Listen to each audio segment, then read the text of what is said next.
చాలా మంది అడుగుతున్నారు ఎందుకు హైదరాబాద్ లా మార్కెట్ లా పైసలు తక్కువైనాయి, ప్రభుత్వానికి ఎందుకు పైసలు వస్తలేవంటే ఒక చిన్న ఉదాహరణ ఇగో ఇది చూపిస్తా. ఇది చూపిస్తా. అసలు ప్రభుత్వం నడుపున వాళ్ళకి ధమాకున్నదా లేదా అని అడుగుతున్నా.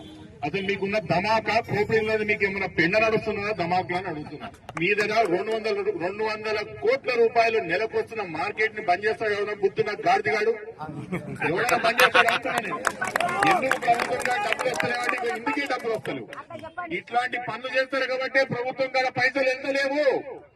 వేలాది జీవితాలు ఇక్కడ ఆధారపడి లక్షలాది మంది కుటుంబాలు ఆధారపడిన మార్కెట్లు బంద్ చేస్తారా? మీకేమైనా బుద్ధి జ్ఞానం ఉన్నదా? మీరు రాష్ట్రం నడుపుతున్నారా, కామెడీ షో నడుపుతున్నారా అని అడుగుతున్న ముఖ్యమంత్రి గారు. కనీసం మీకు అర్థమవుతుందా మీరు ఏం చేస్తున్నారు?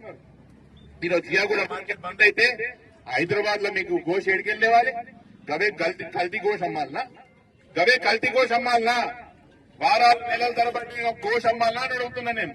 కమర్షియలైజ్ స్లాటర్ హౌస్ లేకపోతే మీరు ఏడికెళ్ళి తెస్తారు గోష్ అంటున్నా. మీరు తినే గోష్ కూడా మా స్లాటర్ హౌస్ దగ్గర కట్టేది ముఖ్యమంత్రి గారు. తింటారు, మీరు తినేది కూడా తింటారు. మీరు తినరా? మీరు కూడా తినరా? మీరు కనీసం ఆలోచన చేయాలి. అందుకే చెప్తున్నా అధికారులకు కూడా చాలా నేను మా దగ్గర కూడా ఇదే అరాచకం మొదలుపెట్టి 10,000 ఇల్లులు గుంజుకుంటారట. 10,000 ఇల్లులు గుంజుకొని ఆడ మూసి కడతా అంటున్నాడు. ఈ రోజు 100 సంవత్సరాల నుంచి మార్కెట్ ఈడ ఉన్నది. ఈ రోజు కొత్త కట్టిన మార్కెట్ కాదు కదా, 100 సంవత్సరాల నుంచి ఈడ మార్కెట్ ఉన్నది. నిజాం ప్రభు సర్కార్ నుంచి ఈడ నిజాం సర్కార్ అప్పటి నుంచి ఈడ మార్కెట్ ఉన్నది కదా. అప్పటి నుంచి మూసిలా కలుస్తుందా లేదా? మీకు కళ్ళు కనిపిస్తలేవా? మమ్మల్ని అడుగుతలేరా కొత్త మార్కెట్ కట్టిమని చెప్పి? మీకు దమ్ము ధైర్యం ఉంటే నిజంగా మంచి చేయాలంటే కొత్త మార్కెట్ కట్టించి ఇవన్నీ ఉన్న స్లాటర్ రోజులు పట్టి.